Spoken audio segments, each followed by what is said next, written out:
barbecued chicken nachos.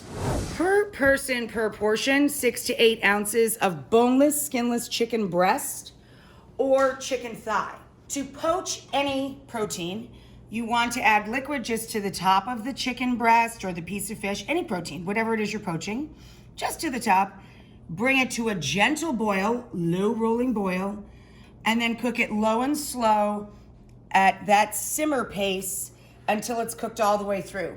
The most important part is to cool it in its own juices and let it calm down so you can handle it, and then strain and reserve your poaching liquid, your poaching water, okay? You can add aromatics.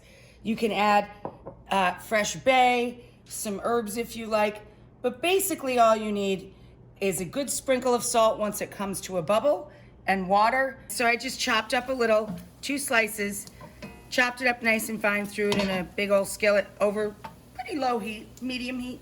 So any combination of sweet and hot peppers, about 1 cup of pepper per pound of chicken, and about 1 cup of chopped onion of any color or type per pound of chicken, and about 2 cloves of garlic.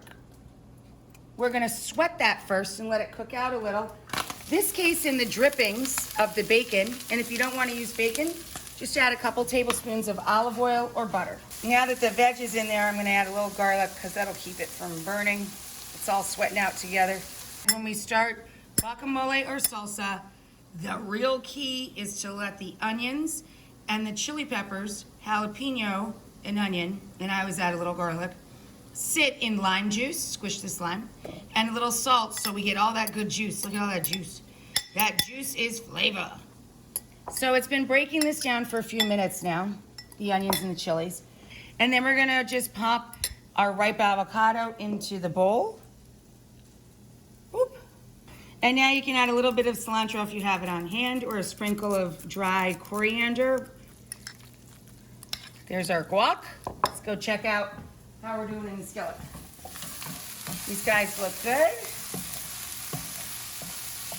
And now we're gonna build barbecue sauce around our veg. We're gonna put in a splash of vinegar. Hold your head back unless you wanna clear your sinuses big time.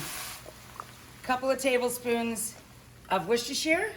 You can use tomato sauce or ketchup, and you're gonna want about a half a cup of that. A sprinkle of light brown sugar or dark brown sugar, whatever you have in the pantry, about 2 tablespoons of that. A little or a lot of red hot or any hot sauce you like. You like things very spicy, so I'm gonna go a little aggressive there. A little smoked paprika, or regular paprika if you don't have smoked paprika. Sprinkle across the pan. Our reserved poaching liquid. So this is our barbecue base. And now we're gonna let it simmer in the poaching liquid and the veg. Put a lid on it, let it sweat out. So again, you can totally serve this as a sandwich on bread or rolls, or just in a bowl over rice or polenta. We got online, we found some late July tortilla chips. You can use tortilla chips of any kind. I'm gonna take that and scatter it over the nachos. This is pepper jack and cheddar, whatever your favorite cheese blend is. Okay, hot from the broiler. There's the barbecue chicken nachos. And we're just gonna dollop on our holy guacamole. Ta-da!